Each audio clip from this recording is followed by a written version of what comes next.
तो अपन क्या देख रहे थे, बीटा डीके देख रहे थे। अल्फा डीके अपन ने देख लिया, अब क्या है अपना बीटा डीके है। बीटा, अब क्या हमारा बीटा डीके है, ठीक है, बीटा डीके।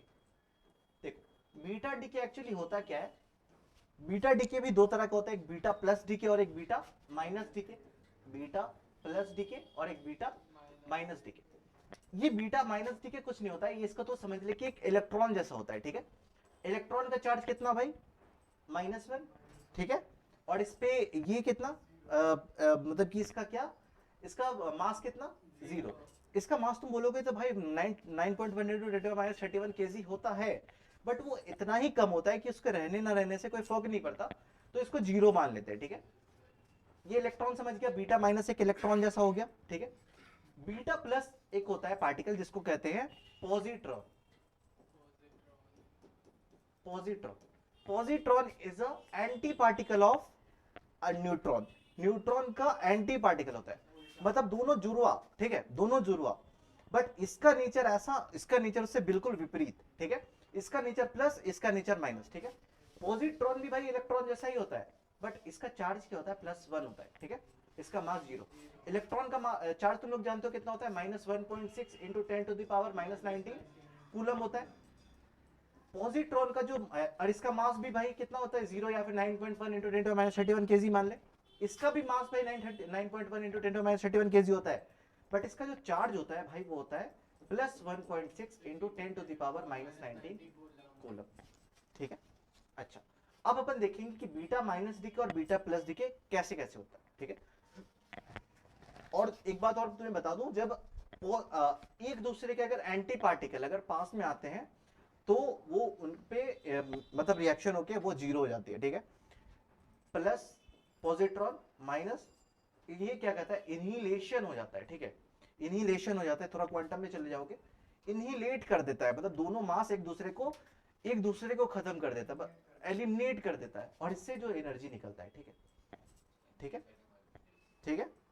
अच्छा, अब क्या है, अब अपन देखेंगे कि beta minus decay, that is beta minus decay. Beta minus decay या तो इसको इलेक्ट्रॉन जैसे भी तुम इसको डिनोट कर सकते हो, ठीक है, बीटा डीके।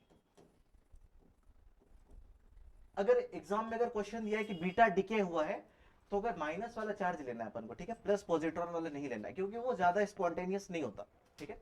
अच्छा, अब बीटा डीके कराना है भाई, सेम वैसे ही जैसे अपन ने अल्फा के लिए कराया था, इधर भी कराएंगे। एक डॉटर न्यूक्लियाई है जिसका एटॉमिक नंबर है मेरा Z, और उसका जो मास नंबर है वो मेरा है A, ठीक है। अब मैं इससे बोल रहा हूं, इसने एक बीटा पार्टिकल निकाला, ठीक है, ठीक है, इसने बीटा डिके किया, बीटा डिके किया तो इसका चार्ज -1, ठीक है, और इसका मास 0, ठीक है।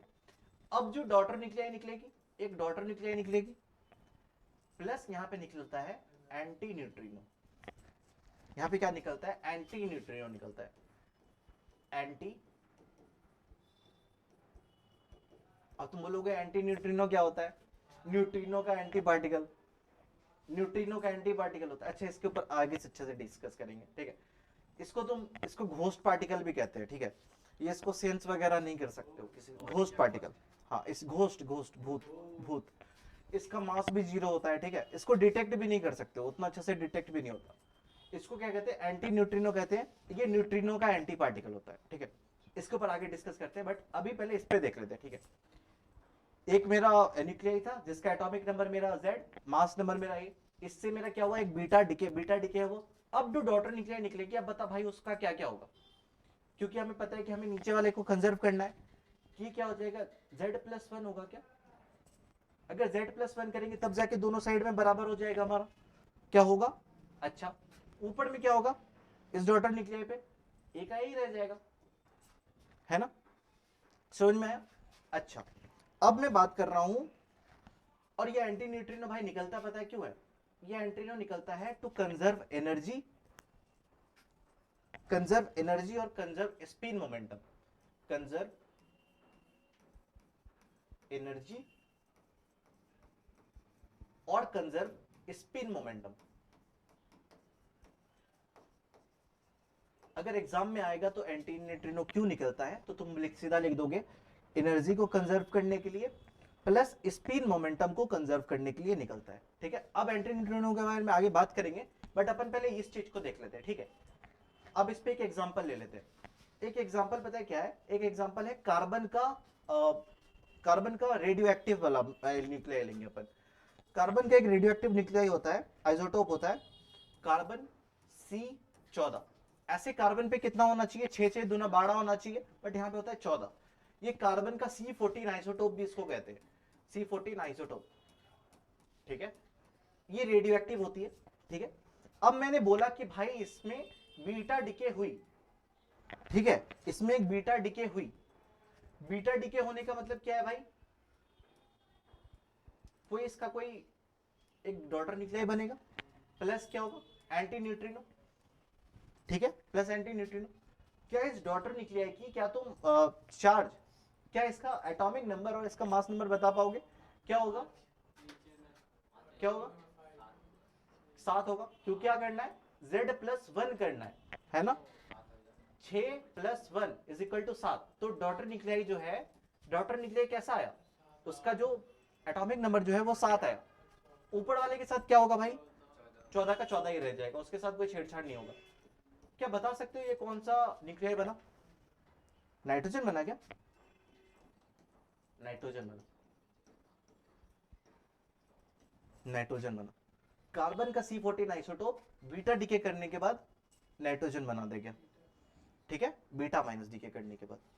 ठीक है, और तुम्हें पता है कि वो मेरा क्यों निकला, ये एंटी न्यूट्रिनो क्यों निकला, टू कंजर्व मोमेंटम और कंजर्व एनर्जी। ठीक है, अब अपन बात करेंगे।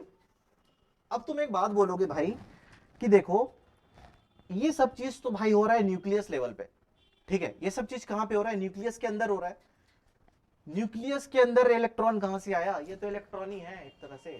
इलेक्ट्रॉन कहां से आया न्यूक्लियस के अंदर, वो तो एटम में होता है भाई। न्यूक्लियस के अंदर प्रोटॉन और न्यूट्रॉन होता है, आप बोलते हो।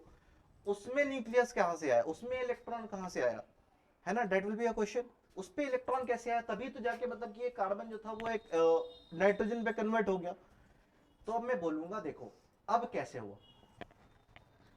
क्वेश्चन क्या आता है, क्वेश्चन होता है there is no electron inside nucleus, there is no electron inside nucleus.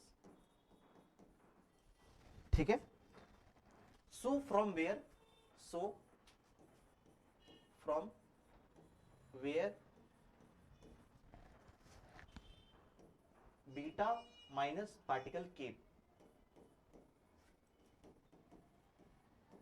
ये कहां से आया, थोड़ा सा सोचो ये कहां से आया। अच्छा पहले ये बात बताओ, बीटा माइनस डी के करता कौन था, ऊपर वाला करता था या नीचे वाला करता था? ऊपर वाला करता था। हमने जो ग्राफ जो देखा था, हमारी जो ग्राफ जो थी 20 तक तो ये ऐसा था, फिर ये ऐसा ऐसा कुछ होने लगा था। जो ऊपर वाला जो था वो क्या करता था, बीटा माइनस डी के करता था, बीटा माइनस डी के करता था। इसमें क्या होता था, न्यूट्रॉन होता था, इधर क्या होता था, प्रोटॉन होता था या जेड होता था। क्या इसका न्यूट्रॉन इस टू प्रोटॉन रेशियो क्या ज्यादा था, इसको क्या करना था, कम करना था। मतलब इसको इसके न्यूट्रॉन को कम करना था, इसके न्यूट्रॉन को कम करना था। तो इधर वाला जो न्यूक्लियाई जो रहता है ना, उसमें क्या होता है, एक न्यूट्रॉन जो रहता है वो प्रोटॉन में कन्वर्ट हो जाता है। ये सब न्यूक्लियस लेवल पे हो रही है। ठीक है, ये बाहर कुछ नहीं हो रहा। मैंने क्या बताया, एक न्यूट्रॉन जो था, एक न्यूट्रॉन जो था वो किस पे कन्वर्ट हो गया, प्रोटॉन में कन्वर्ट हो गया। तब इसकी एन कम हो जाएगी, एन अगर कम हो गई तो एन बाई पी रेशियो कम हो गई, एन बाई पी रेशियो कम हो गई तो इस स्टेबिलिटी बेल्ट पे आ गया या उसके पास पास आ गया, है ना। न्यूक्लियर का मकसद क्या है भाई, या तो मैं स्टेबिलिटी बेल्ट पे आ जाऊं या उसके आसपास आ जाऊं, इर्द गिर्द आ जाऊं। तो मैंने बताया बीटा माइनस डी आया कहां से, एक जो न्यूट्रॉन जो था वो किस पे कन्वर्ट हो गया, एक प्रोटॉन में कन्वर्ट हो गया। अब देख कैसे कैसे करके हुआ। न्यूट्रॉन पे भाई चार्ज कितना, 0, मास कितना, 1। ठीक है, प्रोटॉन पे चार्ज कितना, 1। ठीक है, और इस पे मास कितना, मास भी कितना, 1। इसको अगर इक्वेट करोगे तो कहीं पे कहीं ना तुम्हें एक इलेक्ट्रॉन तो लाना पड़ेगा, -1 0। क्या अब दोनों साइड अब बराबर है, क्या अब दोनों साइड अब बराबर है? और अब निकलता है एक एंटी न्यूट्रिनो, जो अपन ने इधर जो बात की थी ना, ये जो एंटी न्यूट्रिनो की, ठीक है। एक्चुअली ये हो क्या कहां पे रहा है, ये न्यूक्लियर लेवल पे ऐसे करके हो रहा है, ठीक है, पूरे न्यूक्लियस लेवल पे ये ऐसा करके हो रहा है। एक न्यूट्रॉन जो है वो कहां पे कन्वर्ट हो जा रहा है, एक प्रोटॉन में कन्वर्ट हो जा रहा है, एक वो बीटा माइनस पार्टिकल निकाल रहा है प्लस एंटी न्यूट्रिनो निकाल रहा है, ठीक है। अब भाई मैं क्या बोल रहा हूं, तुम्हें पता है कि भाई रिएक्टेंट का मास प्रोडक्ट के मास से ज्यादा होता है। क्यों होता है? क्योंकि मैंने बताया था भाई न्यूट्रॉन का मास कितना होता है, 1.674 होता है, ठीक है। और प्रोटॉन का जो मास होता है वो कितना, 1.672 होता है, ठीक है। इलेक्ट्रॉन का मास तो भाई 0, इसके साथ तो कोई लेना देना नहीं है। तो भाई इधर जो 0.02 जो मास गया वो कहां गया, 0.002 जो मास गया वो कहां गया, वो एनर्जी के फॉर्मेट पे निकला। वो एनर्जी ही ये एंटी न्यूट्रिनो पार्टिकल लेकर निकलती है, ठीक है। अब तुम इधर से एनर्जी बता पाओगे, जैसा अपन ने उधर मास डिफेक्ट में किया था। मास डिफेक्ट निकालने के लिए सबसे पहले अपन क्या करेंगे, डेल्टा एम निकालेंगे, डेल्टा एम निकालेंगे, है ना। और डेल्टा एम क्या होगा, mass of reactant minus mass of product, ठीक है। यहां पे मास ऑफ रिएक्टेंट क्या है भाई, क्या यहाँ पे रिएक्टेंट में मास ऑफ न्यूट्रॉन है, ठीक है। मास ऑफ न्यूट्रॉन मैंने पुट कर दिया, माइनस यहाँ पे जो प्रोडक्ट में जो निकला, मेरा क्या क्या निकला भाई प्रोडक्ट में, एक मेरा प्रोटॉन निकला और एक मेरा क्या निकला, इलेक्ट्रॉन निकला। मतलब कि mass of proton plus mass of electron. क्या तुम इलेक्ट्रॉन के मास को सीधा सीधे 0 कर दोगे, क्योंकि भाई ये तो बहुत कम होता है। तो डेल्टा एम तेरा क्या आ गया, mass of neutron minus mass of proton, minus mass of proton. ऐसा हुआ क्या, लिख सकते हो ऐसा डायरेक्ट। तेरे पास डेल्टा एम आ गया, तो क्या अब तो एनर्जी बता सकता है। एनर्जी के लिए तो क्या करेगा, या तो तू इसको केजी में कन्वर्ट कर गया तो आएगा भाई एएमयू में आएगा, इसको तू केजी में कन्वर्ट कर, या तो डायरेक्ट क्या कर, delta m into 931.5 mega electron volt कर दे, ये कर दे, ये सबसे बेस्ट है, इजी है, ठीक है। तुम्हें पता चल गया कि ये एंटी न्यूट्रिनो क्या निकला, कुछ जो निकला जिसके पास एनर्जी है, तो ये एंटी न्यूट्रिनो पार्टिकल थे, ठीक है। अच्छा, तो ये बात तो भाई प्रूफ हो गया, जो मैंने इधर लिख रहा था, ये एंटी न्यूट्रिनो क्या क्यों निकलता है, टू कंजर्व एनर्जी। ये वाला तुझे समझ में आ गया कि कंजर्व एनर्जी इधर से कैसे हुआ, ठीक है। अब स्पीड मोमेंटम की बात करते हैं, ठीक है। अच्छा, और एक बात है थोड़ा सा, और एक बात, हाँ और एक बात, अभी तक ये अभी एनर्जी का खेल अभी तक खत्म नहीं हुआ है, ठीक है। अभी एनर्जी का खेल और चलेगा। एनर्जी जो निकला, अब जो एनर्जी जो निकला, अब मैं बोलूंगा कि एनर्जी जो है, ये जो एनर्जी जो है, वो एनर्जी भाई दो चीज लेके घूमेगा, दो चीज लेके जाएगा। एक न्यूट्रॉन जो है वो प्रोटॉन में कन्वर्ट हो तो गया, हो गया, चल ठीक है कोई बात नहीं, प्रोटॉन में कन्वर्ट हो गया। प्रोटॉन का मास भाई बहुत ज्यादा है, ठीक है, बहुत ज्यादा मास है, तो भाई इसकी काइनेटिक एनर्जी कम होगी। एक ये पिस्टल था, ये पिस्टल फिर पिस्टल फायर होने के बाद बच गया, ये वाला बुलेट हो गया, क्योंकि इसके मास बहुत कम है, तो सारा वेलोसिटी लेके ये चल जाएगा। तो इधर जो भी एनर्जी जो निकलेगी भाई, जो भी एनर्जी जो निकलेगी, सारा एनर्जी लेके ये इलेक्ट्रॉन चला जाएगा, सारे एनर्जी लेके इलेक्ट्रॉन को चले जाना चाहिए। बट ऐसा होता नहीं है, एनर्जी की वैल्यू भाई कांस्टेंट आनी चाहिए, है ना। जब न्यूट्रॉन एक प्रोटॉन में, जब प्रोटॉन में कन्वर्ट होता है, तो इलेक्ट्रॉन में जो वेलोसिटी जो बनती है उसकी, वो तो कांस्टेंट हो जानी चाहिए, क्योंकि सारा एनर्जी तो भाई इलेक्ट्रॉन लेके जा रहा है। बट इसका अपन ने एक ग्राफ देखा, ठीक है, अपन ने इसका ग्राफ क्या देखा, अपन ने इसका ग्राफ देखा एक्सपेरिमेंटली,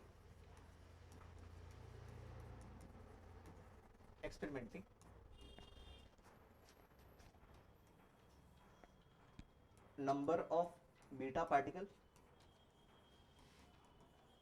और यहां पे क्या है, काइनेटिक एनर्जी।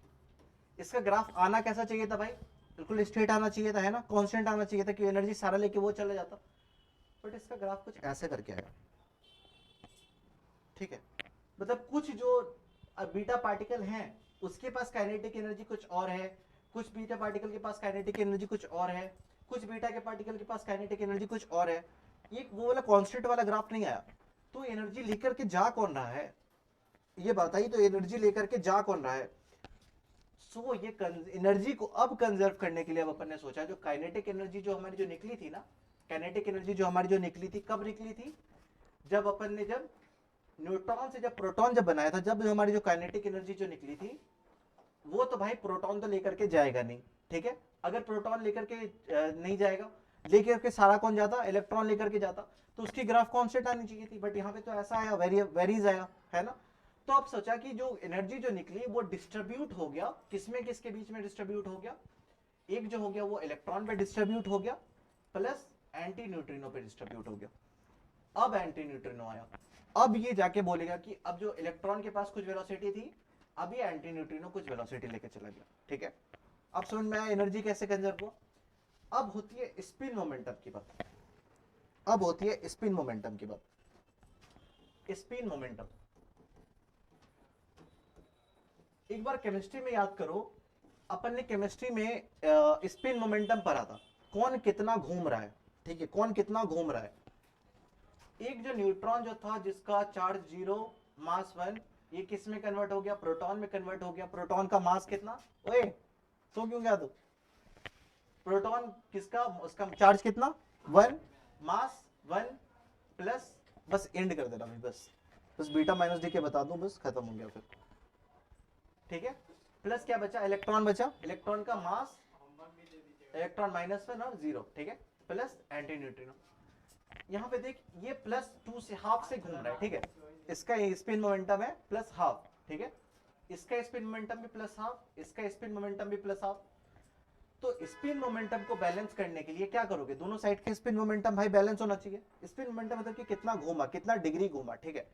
ये +12 घूम रहा है, ये भी +12 घूम रहा है, ये भी +12 घूम रहा है। भाई इन दोनों तरफ तो अभी मैच तो नहीं है ना, यहाँ पे रिएक्टेंट में +12 है, बट प्रोडक्ट में भाई वो तो बैलेंस नहीं है, तो ये क्या हो जाएगा? -12 हो जाएगा। क्या अब ये दोनों कट जाएगा, तो हाफ हाफ हाफ बच जाएगा। स्पिन मोमेंटम कैसे कंजर्व हुआ पता चल गया। तुझे एग्जाम में आएगा, तुझे ये सब कुछ नहीं लिखना है। अगर तुझे पूछा कि एंटी न्यूट्रिनो क्यों निकला, तुझे सीधा लिख देना है कि स्पिन मोमेंटम को कंजर्व करने के लिए, और दूसरा एनर्जी को कंजर्व करने के लिए, ठीक है। तो बीटा माइनस डी के इधर होता है खत्म। कल बीटा प्लस डी के और पढ़ा दूं क्या? हाँ नहीं, ठीक, एंड करते हैं।